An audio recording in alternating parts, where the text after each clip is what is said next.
저는 보호자가 아닙니다. 새 부인에게 연락하세요. 복도를 나서는 미경의 뒷모습은 흔들리지 않았습니다.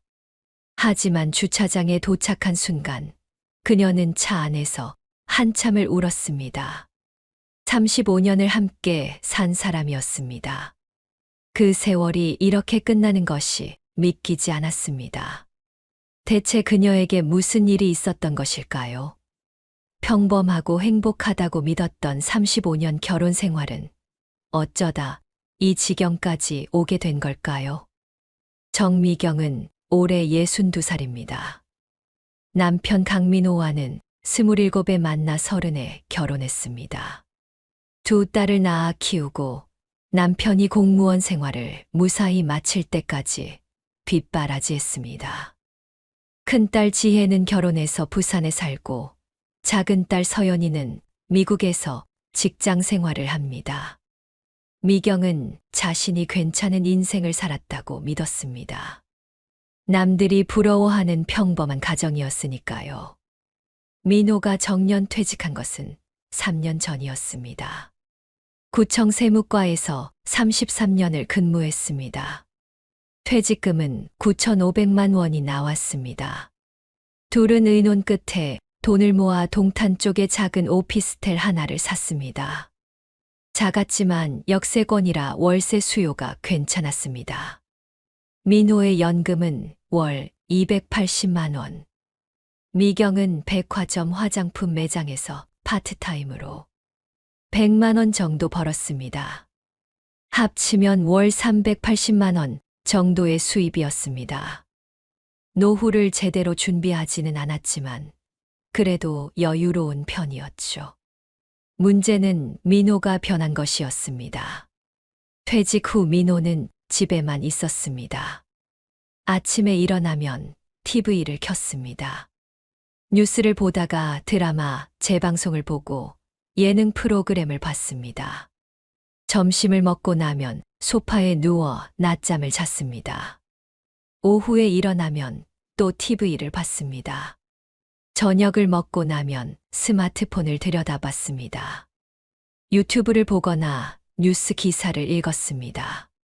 밤 11시쯤 되면 잠자리에 들었습니다. 매일이 똑같았습니다. 미경은 남편에게 운동이라도 다니라고 권했습니다. 집 근처에 체육시설도 있고 헬스장도 있었습니다.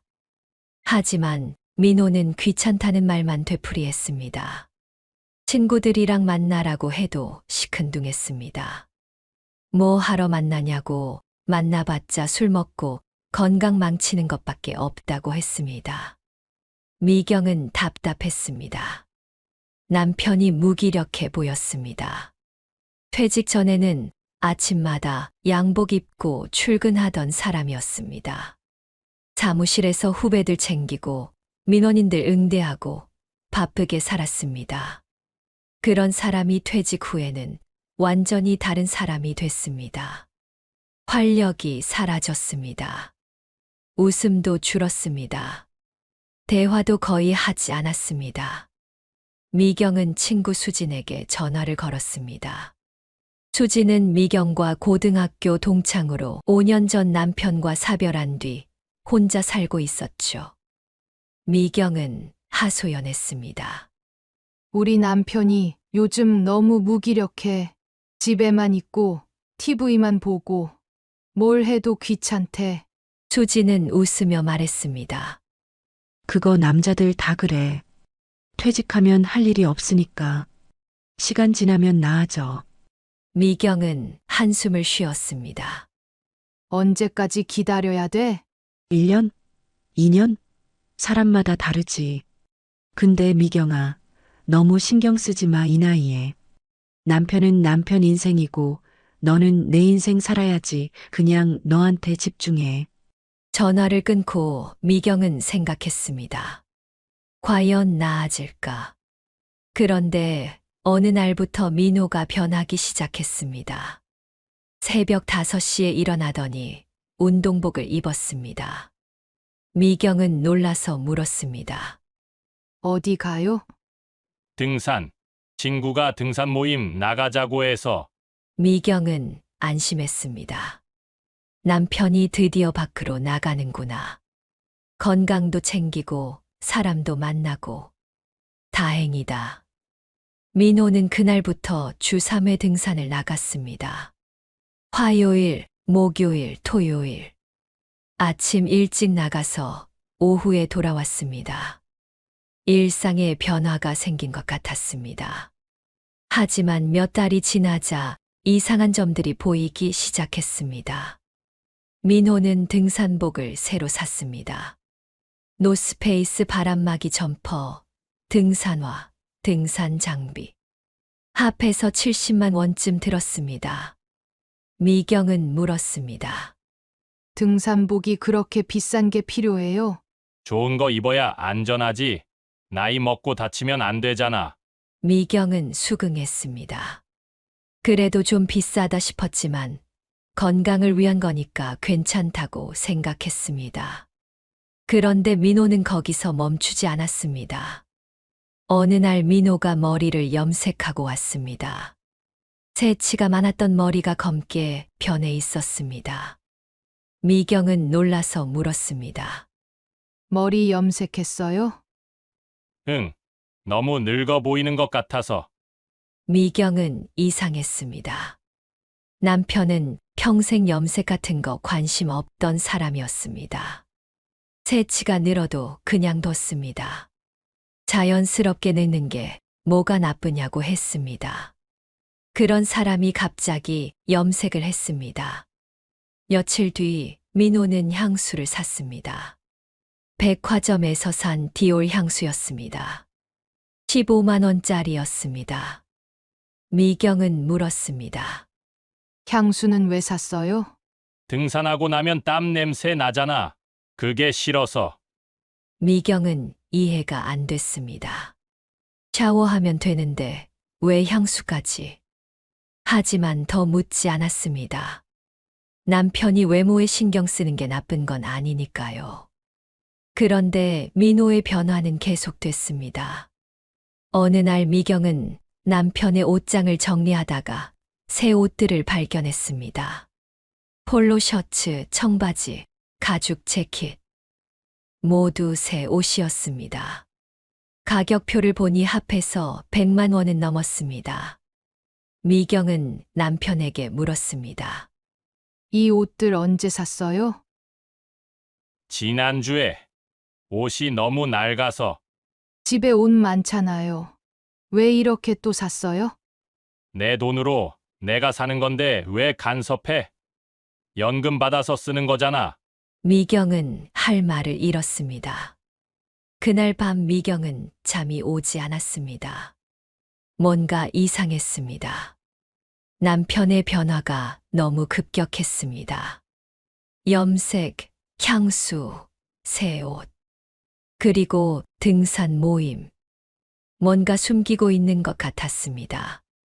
어느 토요일, 미경은 남편의 옷을 세탁하다가 재킷 주머니에서 영수증을 발견했습니다.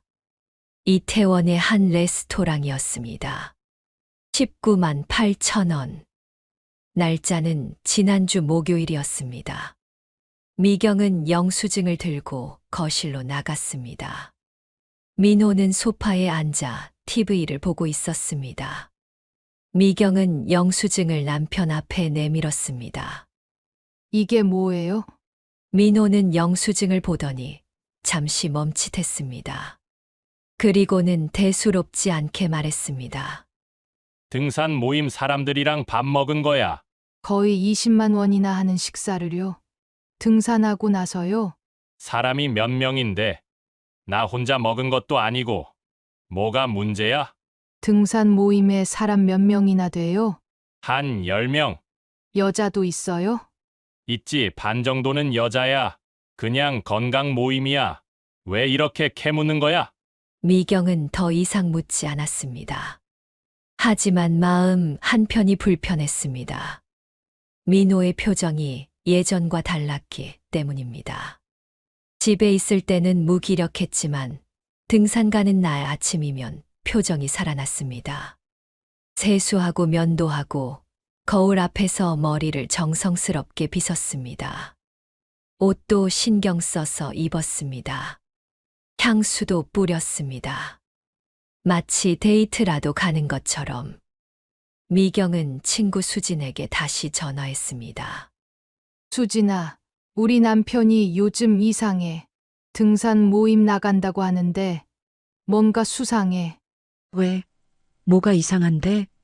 머리 염색하고 향수 뿌리고 새 옷 사 입고 그리고 비싼 식당에서 밥 먹고 원래 등산 모임이 그런 건가? 미경아, 혹시 그거 바람 아니야? 말도 안 돼. 우리 남편이 그럴 리 없어. 미경아, 나도 그렇게 믿었어. 우리 남편도 절대 안 그럴 거라고. 근데 남자들은 나이 들면 더 위험해. 특히 퇴직하고 나서. 미경은 반박했습니다. 우리 남편은 달라. 35년을 함께 산 사람인데 내가 모르겠어? 그래, 그럼 다행이다. 근데 미경아, 한번 확인해봐. 그게 마음 편해. 전화를 끊고 미경은 생각했습니다. 확인한다고? 어떻게? 그날 밤 미경은 남편의 휴대폰을 볼까 망설였습니다. 하지만 결국 하지 못했습니다. 35년을 함께 산 사람을 의심하고 싶지 않았습니다. 그냥 믿자. 남편을 믿자. 석 달이 더 지났습니다. 민호의 외출은 점점 잦아졌습니다. 등산 모임은 주 3회에서 주 4회로 늘었습니다. 거기에 친구들 모임, 동창회까지 더해졌습니다.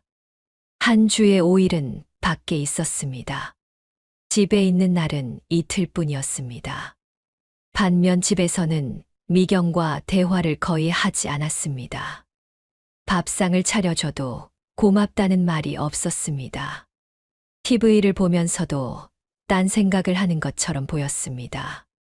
미경이 말을 걸어도 건성으로 대답했습니다. 그러다 휴대폰이 울리면 얼굴이 환해지며 방으로 들어가 문을 닫았습니다. 통화하는 목소리는 들리지 않았지만 웃음소리는 들렸습니다. 미경은 점점 불안해졌습니다. 백화점 매장에서 일하는 동안에도 남편 생각이 났습니다. 지금 뭐 하고 있을까? 정말 등산만 하는 걸까? 아니면 다른 여자를 만나는 걸까? 생각이 꼬리를 물었습니다. 어느 날 매장 동료 은희가 물었습니다. 언니, 요즘 안색이 안 좋아요. 무슨 일 있어요? 아니야. 그냥 좀 피곤해서. 너무 무리하지 마세요. 건강이 제일 중요해요. 알았어. 고마워. 하지만 마음은 편치 않았습니다. 미경은 친구 수진에게 다시 연락해서 카페에서 만났습니다. 수진은 미경을 보자마자 물었습니다. 얼굴이 왜 그래? 많이 힘들어 보여. 미경은 한숨을 쉬었습니다. 수진아, 나 정말 미칠 것 같아. 무슨 일인데? 미경은 지난 3개월간의 일들을 털어놨습니다. 남편의 외출 증가, 집에서의 무관심, 휴대폰 통화할 때 화난 표정. 수지는 조용히 듣다가 단호하게 말했습니다. 미경아, 그거 100% 바람이야. 미경은 고개를 저었습니다. 그래도 확실한 증거가 없잖아. 내가 오해하는 걸 수도 있어. 그럼 확인해봐. 휴대폰이든 통장이든. 미경은 망설였습니다. 그게 맞는 건가? 남편을 의심하는 게. 의심이 아니야. 확인이야. 너 자신을 위해서라도 알아야 해. 계속 이렇게 불안하게 살 거야? 미경아, 내가 말 안 했지만 우리 남편도 그랬거든. 죽기 1년 전까지 바람 피웠어. 나는 전혀 몰랐지. 남편이 암 진단받고 병원 다니면서도 몰랐어. 남편이 죽고 나서야 알았어. 병원비 정리하다가 통장 내역 보고 알게 됐어. 미경은 놀라서 물었습니다. 정말 그래서 어떻게 했어? 수지는 쓸쓸하게 웃었습니다. 어떻게 하긴. 이미 죽었는데. 그냥 혼자 울었지. 그리고 후회했어. 왜 진작 확인하지 않았을까? 확인했으면 대화라도 했을 텐데. 미경은 할 말을 잃었습니다. 수지는 미경의 손을 꽉 잡았습니다. 미경아, 넌 나처럼 후회하지 마. 지금이라도 확인해. 아무것도 아니면 다행이고, 진짜 문제가 있으면 그때 대처하면 돼. 미경은 고개를 끄덕였습니다. 집으로 돌아오는 길, 미경은 결심했습니다. 오늘 밤 확인하자. 남편의 휴대폰을 확인하자. 그날 밤 10시, 민호는 일찍 잠이 들었습니다. 미경은 침대 옆에 있던 민호의 휴대폰을 집어들었습니다. 손이 떨렸습니다. 심장이 빠르게 뛰었습니다. 미경은 숨을 크게 들이쉬고 휴대폰 화면을 켰습니다. 비밀번호는 민호의 생일이었습니다. 미경은 카카오톡 앱을 열었습니다. 대화 목록이 나왔습니다. 맨 위에는 등산 모임 단체 채팅이 있었습니다. 그 아래는 친구들과의 대화, 그리고 그 아래 해리라는 이름이 보였습니다. 미경은 손가락이 얼어붙는 것 같았습니다. 하지만 용기를 내서 해리와의 대화창을 열었습니다. 그 안에는 모든 것이 있었습니다. 오빠, 오늘 보고 싶어요. 저 혼자 집에 있어요. 조금만 기다려요. 금방 갈게. 하트 이모티콘, 민호 하트 이모티콘.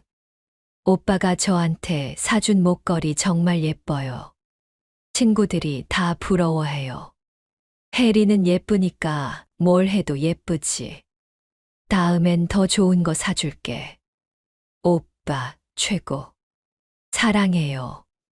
나도 사랑해. 미경은 휴대폰을 들고 주저앉았습니다. 손이 떨렸습니다.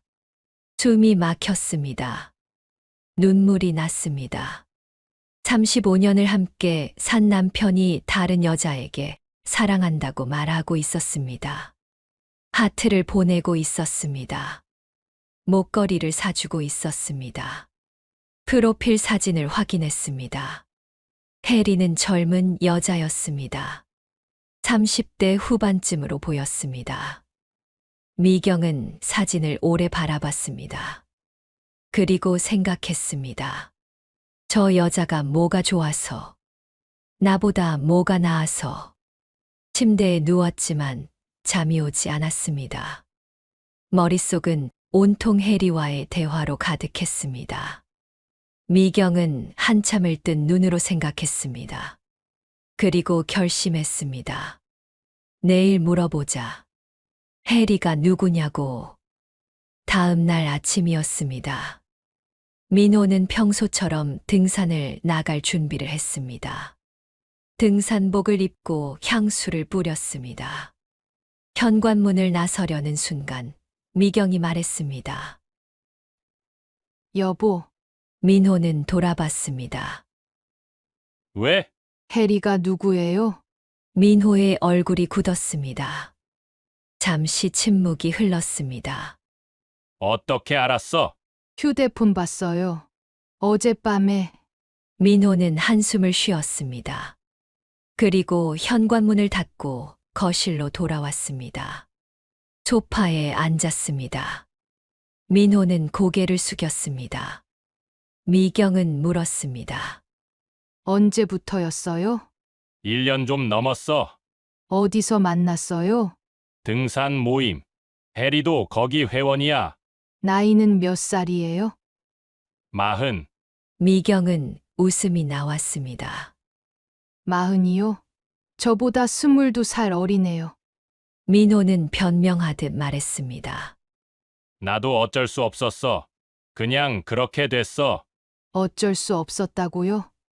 바람을 피우는 게 어쩔 수 없는 일이에요. 미경아, 나도 설명하기 어려운데 해리는 나를 필요로 해. 나한테 의지해. 나를 남자로 봐줘. 근데 나는요? 너는 나 없이도 잘 살잖아.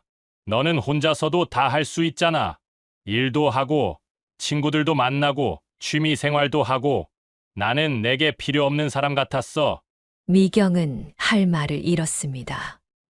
민호는 계속 말했습니다. 퇴직하고 나서 난 아무것도 아니게 됐어. 사회에서도 필요 없고, 집에서도 필요 없고, 그냥 밥 먹고 TV 보는 사람. 근데 혜리는 달라. 혜리는 내 말을 들어줘. 내가 힘들다고 하면 위로해줘. 내가 뭘 해주면 고마워해. 나를 인정해줘. 미경은 차갑게 말했습니다. 그래서 바람 핀 거예요? 인정받고 싶어서? 미경은 일어섰습니다. 그리고 말했습니다. 이혼하죠. 민호는 놀란 표정으로 미경을 바라봤습니다. 미경아, 계속 살 이유가 없잖아요. 당신은 다른 여자 만나고 나는 혼자 있는데 무슨 의미가 있어요? 민호는 난처한 표정을 지었습니다. 그리고는 말했습니다. 미경아, 조금만 생각해봐. 우리 딸들도 있고. 미경은 냉정하게 대답했습니다. 딸들은 이미 다 컸어요. 우리가 이혼해도 상관없어요. 민호는 애원했습니다. 그래도 35년을 함께 산 사이인데, 그 35년이 의미 없어진 게 지금이잖아요. 당신이 그 여자를 선택한 순간 다 끝난 거예요. 민호는 입을 다물었습니다. 미경은 침실로 들어가 문을 닫았습니다. 그리고 침대에 누워 울었습니다. 소리 내서 울었습니다. 35년이 이렇게 무너지는 게 믿기지 않았습니다. 오후에 미경은 변호사 사무실을 찾아갔습니다. 인터넷으로 검색해서 찾은 곳이었습니다. 미경은 상황을 설명했습니다. 남편의 바람, 이혼 결심까지. 김서영 변호사는 조용히 듣다가 물었습니다. 증거는 있으세요? 휴대폰 대화 내용이요. 캡처는 안 했는데 김서영은 고개를 끄덕였습니다. 캡처하세요. 최대한 많이. 그리고 재산은 어떻게 나눠져 있으세요? 집은 공동명의예요. 아파트 시세가 10억 정도 되고요. 오피스텔은 남편 명의인데 2억 5천만 원 정도 돼요. 예금은 대부분 제 명의로 돼 있어요. 8천만 원 정도요. 김서영은 메모하며 물었습니다. 대출은요? 집 담보대출 1억 있어요. 김서영은 계산했습니다. 그럼 순자산이 집 10억, 오피스텔 2억 5천, 예금 8천, 합해서 13억 3천만 원이네요. 반씩 나누면 각자 6억 6천 정도로 나누시면 될 것 같습니다. 미경은 물었습니다. 남편이 동의하지 않으면요. 바람 피운 증거가 있으니 재판 이혼하면 됩니다. 승소는 문제 없어요. 다만 시간이 6개월에서 1년 정도 걸립니다. 협의 이혼이면 금방 끝나고요. 미경은 고개를 끄덕였습니다. 알겠습니다. 일단 남편한테 협의 이혼 제안해 볼게요. 김서영은 명함을 건네며 말했습니다. 힘든 시간이시겠지만 잘 이겨내실 거예요. 필요하면 언제든 연락 주세요. 미경은 변호사 사무실을 나와 집으로 돌아왔습니다. 민호는 집에 있었습니다. 거실 소파에 앉아 멍하니 TV를 보고 있었습니다. 미경은 민호 앞에 섰습니다. 그리고 말했습니다. 협의 이혼해요. 재산은 반씩 나누고 한 달 안에 정리하죠. 민호는 미경을 바라봤습니다. 그리고 한숨을 쉬었습니다. 정말 이렇게까지 해야 돼? 당신이 해리를 안 만난다고 각 썼으면 생각해 볼게요. 민호는 고개를 저었습니다. 그건 안 돼. 미경은 차갑게 웃었습니다. 그럼 할 말 없네요. 미경은 서류를 민호에게 건넸습니다. 민호는 서류를 받아들고 한참을 보다가 도장을 찍었습니다. 미경도 도장을 찍었습니다. 그렇게 35년의 결혼이 종이 한 장으로 끝났습니다. 재산 분할은 변호사의 조언대로 진행됐습니다. 집은 미경이 가지기로 했습니다. 대신 민호는 오피스텔과 3억을 가졌습니다. 민호는 짐을 쌌습니다. 옷, 책, 개인 물건들. 큰 트렁크 2개에 다 들어갔습니다. 35년의 흔적이 트렁크 2개였습니다. 민호는 짐을 들고 현관으로 나갔습니다. 현관문이 닫히는 소리가 들렸습니다. 미경은 그제야 주저앉았습니다. 그리고 울었습니다. 소리 내서 울었습니다. 35년이 이렇게 끝났습니다. 미경은 밤새 잠을 이루지 못했습니다. 천장을 바라보며 지난 35년을 떠올렸습니다. 결혼식 날, 딸들 낳던 날, 함께 여행 갔던 날들. 모든 기억이 스쳐 지나갔습니다. 그리고 생각했습니다. 그게 다 의미 없었나? 그 시간들이 다 거짓이었나? 눈물이 또 났습니다. 3개월이 지났습니다. 미경은 조금씩 일상을 회복하기 시작했습니다. 아침에 일어나 산책을 하고 집안 청소를 했습니다. 백화점 일도 계속했습니다. 손님들을 대하고 화장품을 판매하고 웃으며 인사했습니다. 겉으로는 괜찮아 보였습니다. 하지만 집에 돌아오면 공허했습니다. 텅 빈 집, 혼자 먹는 저녁, 아무도 없는 거실. 미경은 TV를 켰지만 내용이 들어오지 않았습니다. 그냥 소리만 들렸습니다. TV 소리, 음악, 광고. 그게 집을 채워줬습니다. 친구들과의 모임에도 나갔습니다. 수진, 명수, 정혜. 고등학교 동창들이었습니다. 한 달에 한 번씩 만나 밥을 먹고 수다를 떨었습니다. 친구들은 미경을 위로했습니다. 잘한 거야. 그런 남자랑 살 필요 없어. 이제 너 인생 살아. 미경은 고개를 끄덕였습니다. 응, 그래야지. 하지만 마음속 깊은 곳엔 여전히 상처가 남아 있었습니다. 밤마다 악몽을 꿨습니다. 민호와 해리가 함께 웃는 꿈. 민호가 해리에게 목걸이를 걸어주는 꿈. 미경이 그걸 지켜보는 꿈. 꿈에서 깨면 식은땀이 흘렀습니다. 심장이 두근거렸습니다. 다시 잠들기 어려웠습니다. 그러던 어느 날 민호에게서 전화가 왔습니다. 미경은 휴대폰 화면을 보고 망설였습니다. 받을까 말까. 결국 받지 않았습니다. 하지만 민호는 계속 전화를 걸었습니다. 1번, 2번, 3번. 결국 미경은 전화를 받았습니다. 여보세요. 미경아, 나 좀 만나줄 수 있어? 얼굴 보고 이야기하자. 만날 이유가 없잖아요.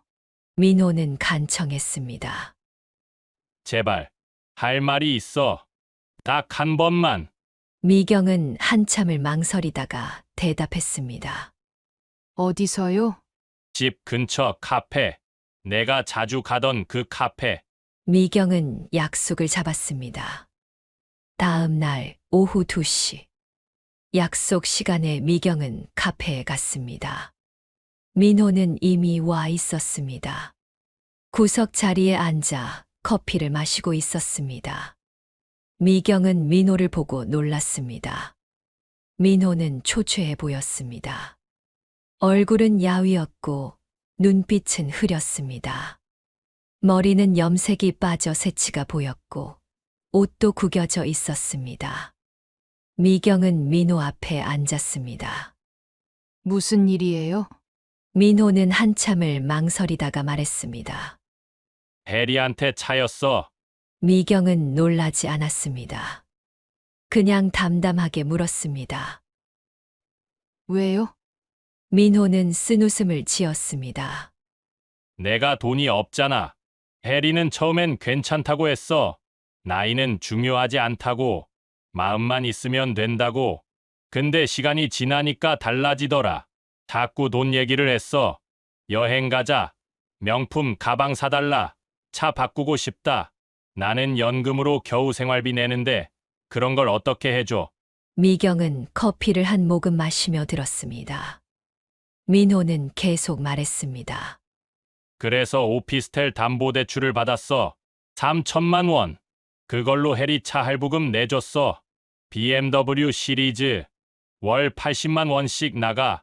근데 그것도 모자라더라.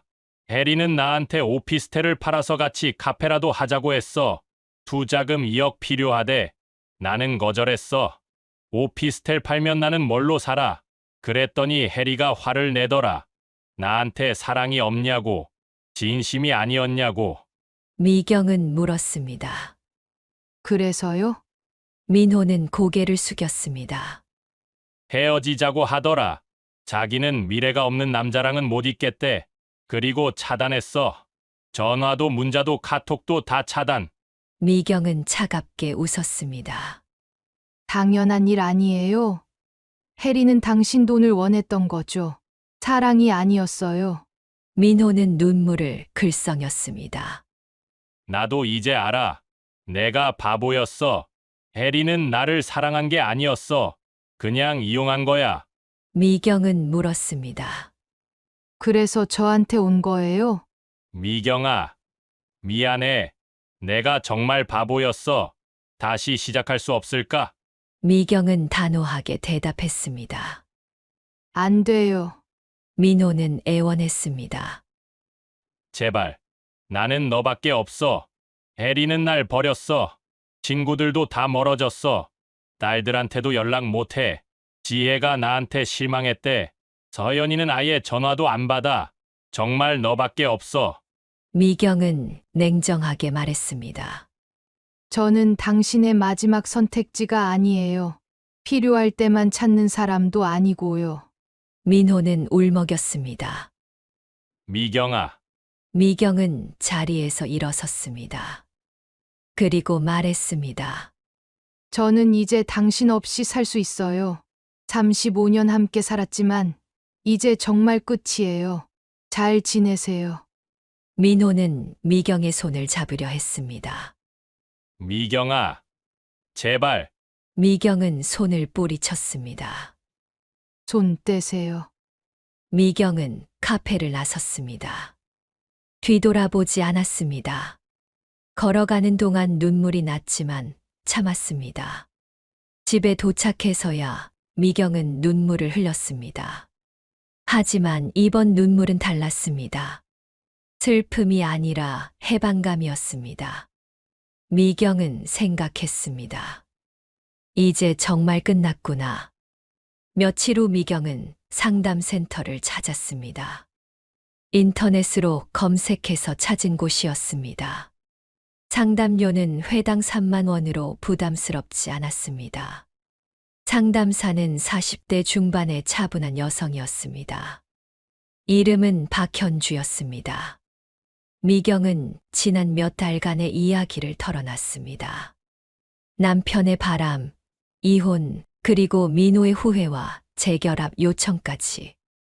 현주는 조용히 듣다가 물었습니다. 지금 가장 힘든 게 뭔가요? 제가 뭘 잘못한 건지 모르겠어요. 왜 남편이 저를 버렸는지 제가 부족한 건가요? 제가 못나서 그런가요? 현주는 부드럽게 말했습니다. 남편분이 어머님을 버린 게 아니에요. 남편분이 자기 자신을 버린 거예요. 미경은 고개를 들었습니다. 무슨 뜻이에요? 중년 남성들은 종종 정체성의 혼란을 겪어요. 특히 퇴직 후에요. 사회에서 역할을 잃고 가정에서도 존재감이 희미해지죠. 자신이 누구인지 무엇을 위해 사는지 모르게 돼요. 그럴 때 누군가 자신을 필요로 하면 그 사람한테 의지하게 돼요.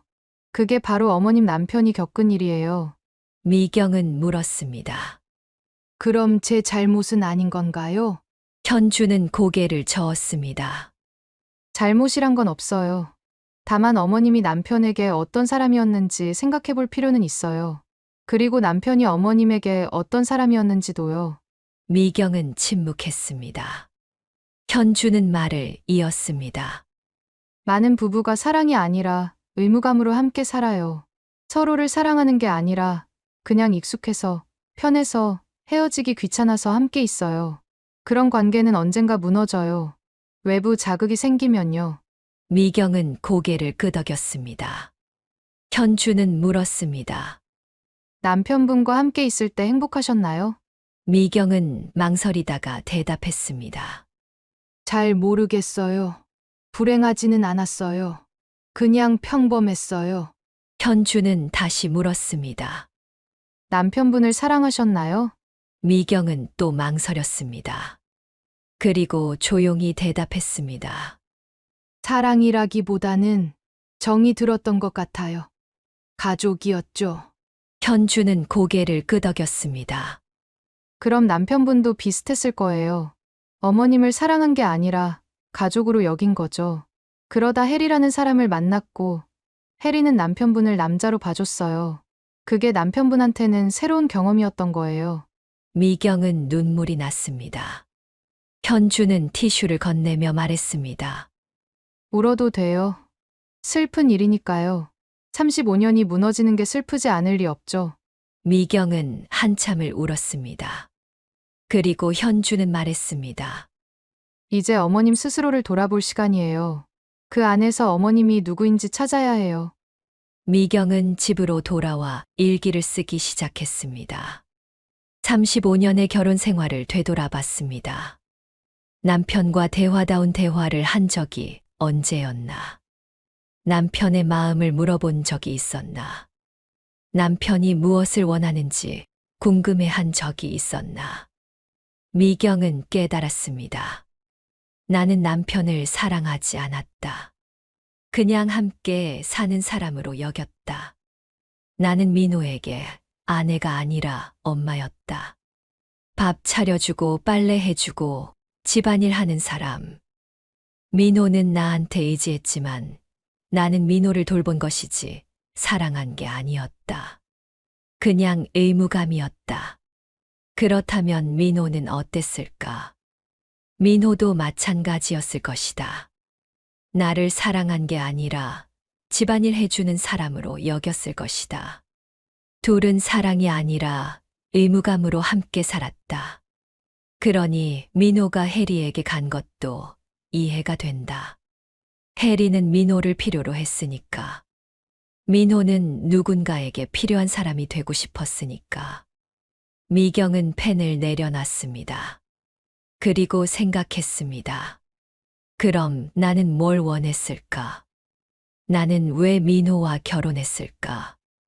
나는 행복했을까? 답은 금방 나왔습니다. 나는 행복하지 않았다. 그냥 의무를 다했을 뿐이다. 아내로서, 엄마로서, 며느리로서. 나는 나를 위해 산 적이 없다. 미경은 울었습니다. 하지만 이번엔 억울해서가 아니라 슬퍼서 울었습니다. 35년을 살았지만 나를 위해 산 적이 없었습니다. 늘 누군가를 위해 살았습니다. 남편을 위해, 딸들을 위해, 시부모를 위해. 나는 어디 있었을까? 상담은 일주일에 한 번씩 계속됐습니다. 현주는 미경에게 과제를 줬습니다. 나를 위한 시간을 가져보세요. 좋아하는 걸 해보세요. 누군가를 위한 게 아니라 오롯이 나를 위한 것을요. 미경은 생각했습니다. 나는 뭘 좋아하지? 오랜 고민 끝에 답을 찾았습니다. 책. 미경은 책 읽는 걸 좋아했습니다. 젊었을 때는 소설을 많이 읽었습니다. 하지만 결혼하고 나서는 책을 거의 읽지 못했습니다. 시간이 없었습니다. 아이들 키우고, 집안일하고, 시부모 모시고, 책 읽을 여유가 없었습니다. 미경은 서점에 갔습니다. 오랜만이었습니다. 서점을 둘러보며 책들을 구경했습니다. 소설, 에세이, 자기계발서. 마음에 드는 책 5권을 골랐습니다. 계산대에서 10만 원을 냈습니다. 아깝지 않았습니다. 오히려 기분이 좋았습니다. 집에 돌아와 책을 읽기 시작했습니다. 저녁을 먹고 설거지를 하고 TV를 끄고 책을 펼쳤습니다. 소파에 앉아 책장을 넘겼습니다. 이야기가 펼쳐졌습니다. 미경은 빠져들었습니다. 시간이 흘러 시계를 보니 밤 11시였습니다.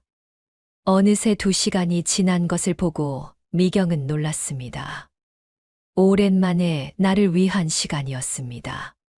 그날 밤 미경은 편안하게 잠들었습니다. 미경은 요가 수업도 등록했습니다. 집 근처 복지관에서 하는 수업이었습니다.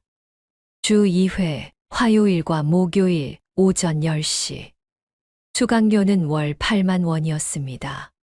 미경은 수업에 처음 갔을 때 긴장했습니다. 사람들이 많았습니다. 대부분 50대에서 60대 여성들이었습니다. 강사는 30대 여성이었습니다. 이름은 김나라였습니다. 나라는 밝은 목소리로 인사했습니다. 안녕하세요. 오늘 처음 오신 분 있나요? 나라는 웃으며 말했습니다. 환영합니다. 천천히 따라하시면 돼요. 무리하지 마시고요. 수업이 시작됐습니다. 처음엔 몸이 뻣뻣해서 동작 하나하나가 힘들었습니다. 다리를 쭉 뻗는 것도 어려웠고 허리를 숙이는 것도 힘들었습니다. 하지만 나라는 계속 격려했습니다. 괜찮아요. 천천히 하세요. 무리하지 마시고 자기 몸에 집중하세요. 수업이 끝나고 미경은 땀을 흘렸습니다. 힘들었지만 기분은 좋았습니다. 몸이 가벼워진 것 같았습니다. 나라가 다가와 물었습니다. 어떠셨어요? 힘들었는데 좋았어요. 처음엔 다 그래요. 근데 계속하다 보면 몸이 유연해져요. 그러면 마음도 유연해지고요. 미경은 그 말이 마음에 들었습니다. 요가 수업은 계속됐습니다. 주 2회, 1시간씩. 시간이 지나면서 미경의 몸은 점점 유연해졌습니다. 처음에는 손끝이 발끝에 닿지 않았지만 한 달 뒤에는 닿았습니다. 허리를 숙이는 것도 편해졌습니다.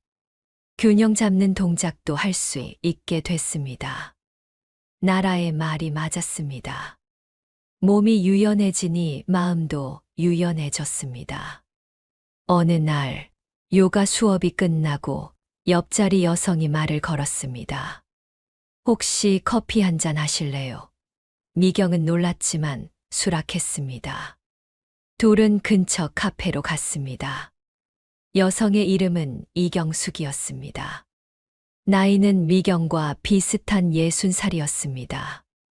경숙은 커피를 마시며 말했습니다. 저도 이혼했어요. 3년 됐어요.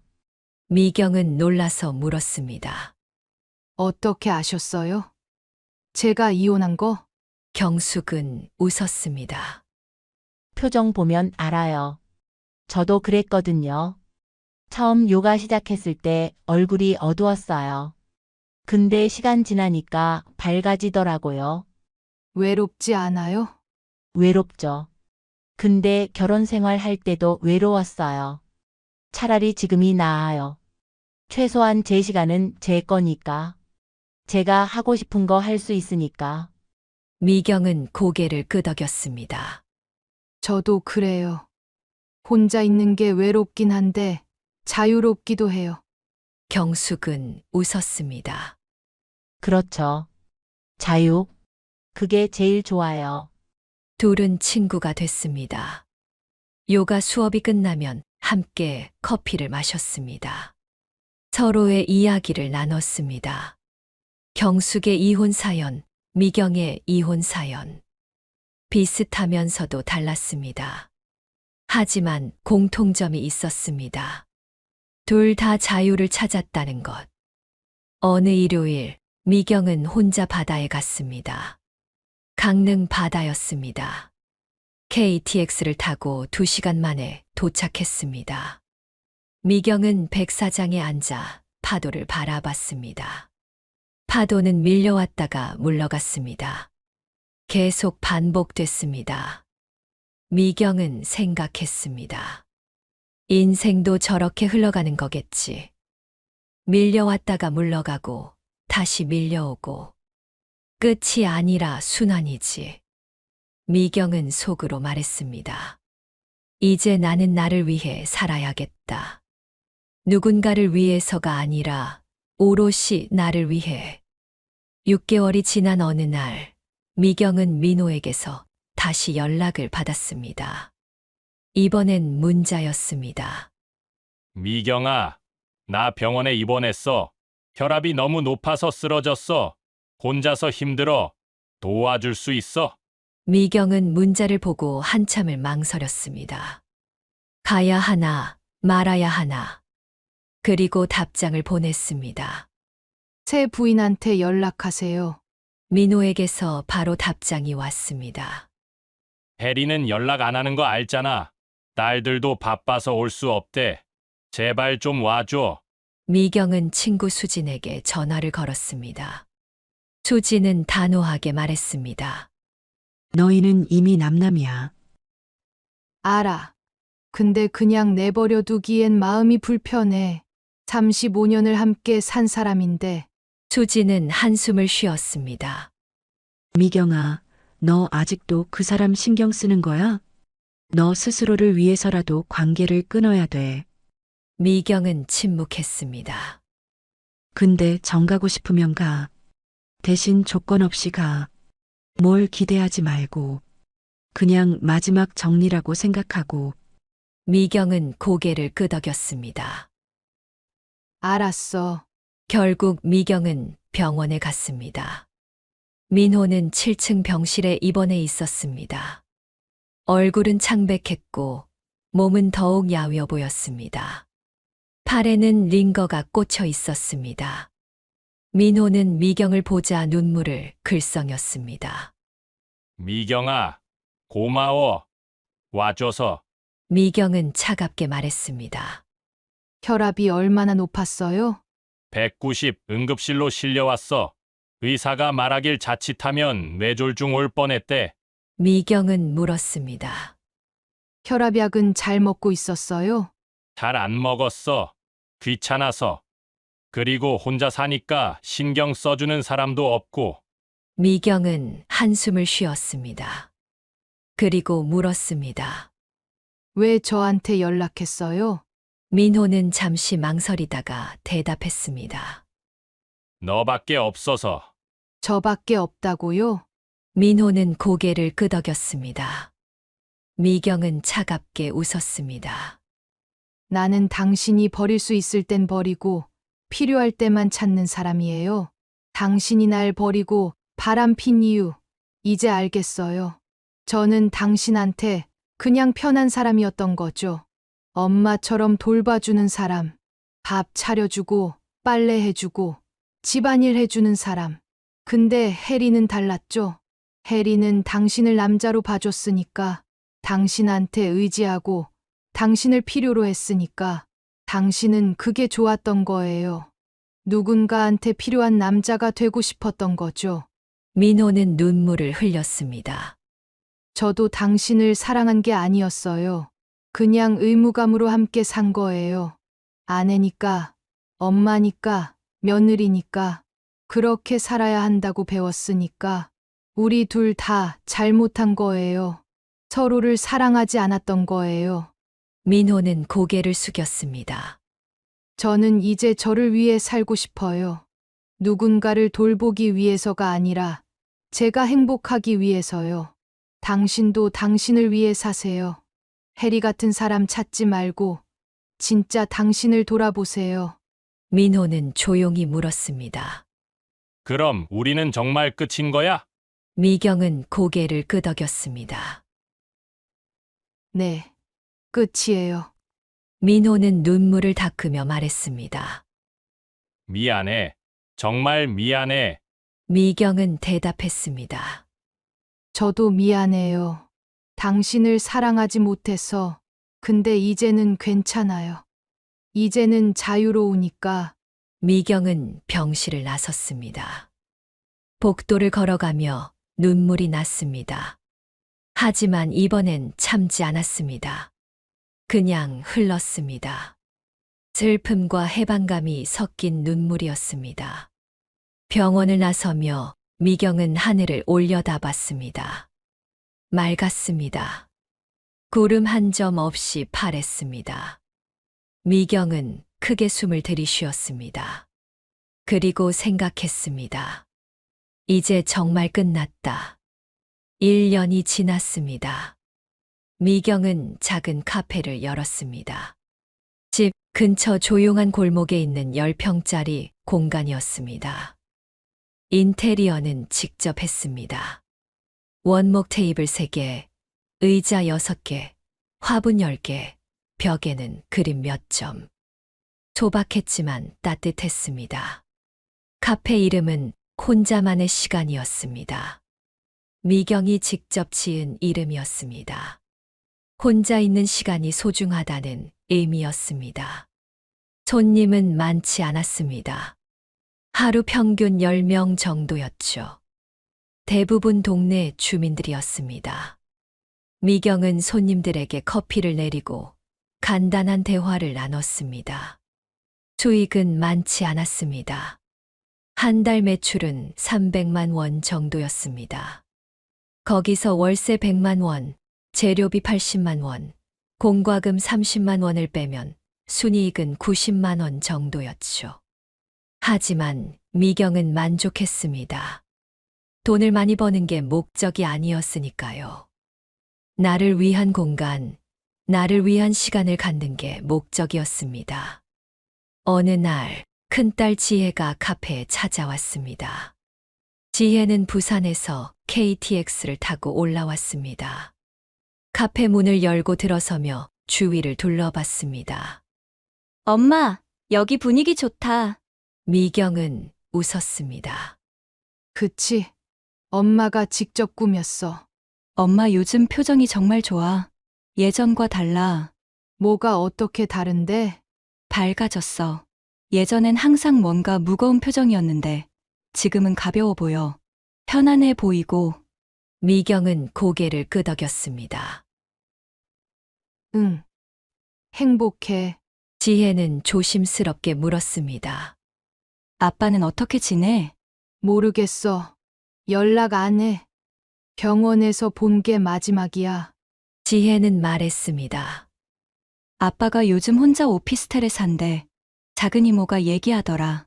건강도 안 좋고 우울해한대. 미경은 잠시 침묵하다가 말했습니다.